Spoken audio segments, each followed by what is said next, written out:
The hush that swept through La Papong that night, it was the kind of silence you almost hear, thick and electric, started with just one man's anger and a waitress's steady eyes. You ever seen a billionaire lose his cool in public? Well, let me back up a sec because I lived it, right there in one of Manhattan's fanciest restaurants, and for a split second, the whole world seemed to tilt on its axis.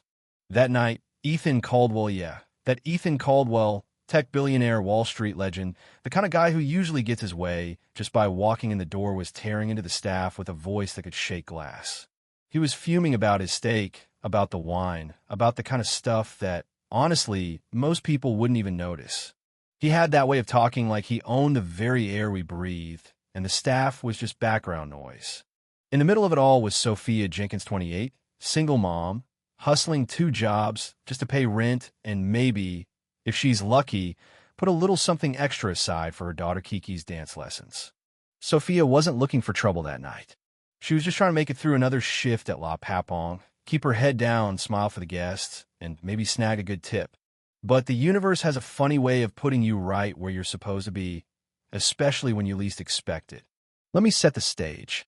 La Papong isn't the kind of place you just walk into wearing sneakers and hope for a table. It's got a dress code so strict, I've seen folks turn away for less than a wrinkled tie. The chandeliers sparkle, the wine glasses gleam, and the staff? Well, you'd think they were all auditioning for Broadway. The way they move, every step choreographed, every word practiced. I was part of that dance, lining up silverware, memorizing specials, hoping to get through the night without dropping a plate. But that night was different. Word had spread a major VIP was coming. The kitchen was a war zone, chef barking orders, waiters moving like they had rocket fuel in their shoes. The rumor mill was working overtime. Ethan Caldwell was coming, and you could feel the nerves in the air. Then, boom, just before the rush, Julian, the guy who was supposed to take Caldwell's table, slipped and twisted his ankle in the kitchen. Chaos. Someone needed to step up, and fate, or maybe just bad luck, picked Sophia. She was nervous, sure. Who wouldn't be? But she walked over to Caldwell's table, took a deep breath, and did her job. Or tried to. Ethan didn't look up from his phone, barely acknowledged her, made a snide comment about the wine list, snapped at her to hurry, complained about the steak before he'd even tasted it. You know the type, never satisfied, always looking for a reason to remind you who's boss. Sophia did what we all do, kept her head down, tried to smile, followed every step by the book. But the guy just wouldn't quit. When his steak arrived, he barely glanced at it before barking. "This is raw. I asked for rare. Are you trying to poison me?" The room froze. The pianist's fingers hovered midair. People stared, forks halfway to their mouths. Sophia apologized, offered to fix it, tried to keep the peace. Caldwell wasn't having it.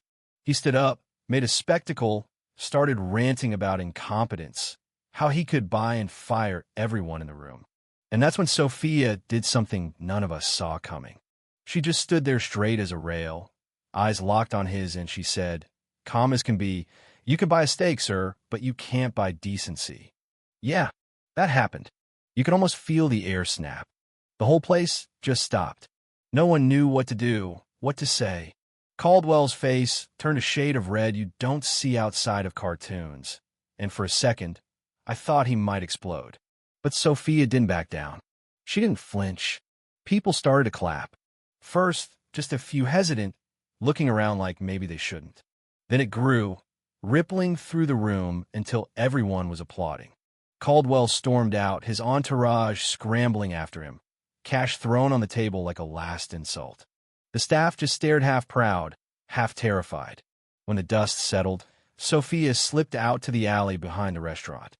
I found her out there, shaking, fighting back tears. She was scared, of course. Who wouldn't be? She thought she'd blown it, her job, her future, everything she'd worked for. But you could tell she was proud, too. Proud that, for once, she hadn't let someone walk all over her. What happened next? That's the twist, right? Because, honestly, we all figured she'd be out on her ear by morning.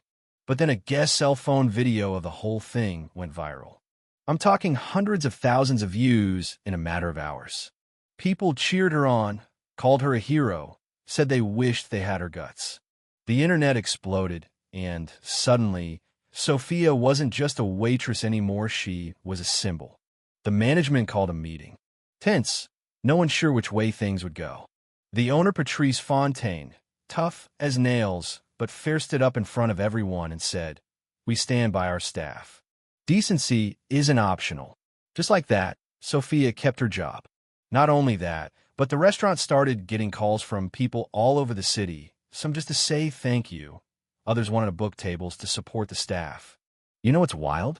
A few days later, Bill Gates himself, that Bill Gates, shows up, shakes Sophia's hand, tells her he respects what she did, says not all rich folks are jerks like Caldwell, and that sometimes it takes a single voice to spark real change.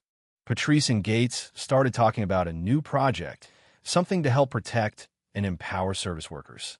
Project Decency, they called it. Suddenly, Sophia, the waitress who once worried about making rent, was being asked to help lead a movement. They held an event. Sophia stood up in front of a crowd of big shots, regular folks, even a few celebrities, and told her story how standing up to a bully isn't just about you, but about everyone who's ever had to swallow their pride to keep a job. She talked about respect, about dignity, about how every person deserves to be treated like a human being, no matter what their name tag says. People listened. People really listened. And yeah, Caldwell threatened lawsuits, ranted about PR nightmares. But in the end, he just made himself look worse. The restaurant stood by Sophia, and the world, for once, stood with the waitress. The viral video turned into a movement. Tips went up, customers came to shake her hand, and she got offers to travel and speak, maybe even take a more permanent role with the foundation. Sophia wasn't sure what she'd do. Stay at La Papong? Jump into this new calling? All she knew was she'd never be that timid server again. You ever think one sentence can change your life? It can. Sometimes it can change the world. If you made it this far, let me ask, what would you have done in Sophia's shoes? Drop your thoughts below. Right or wrong, justice, or just a risky stand? Does it matter more to keep your head down or to stand up for what's right, even if your voice shakes? Yeah, your voice matters. Don't forget it.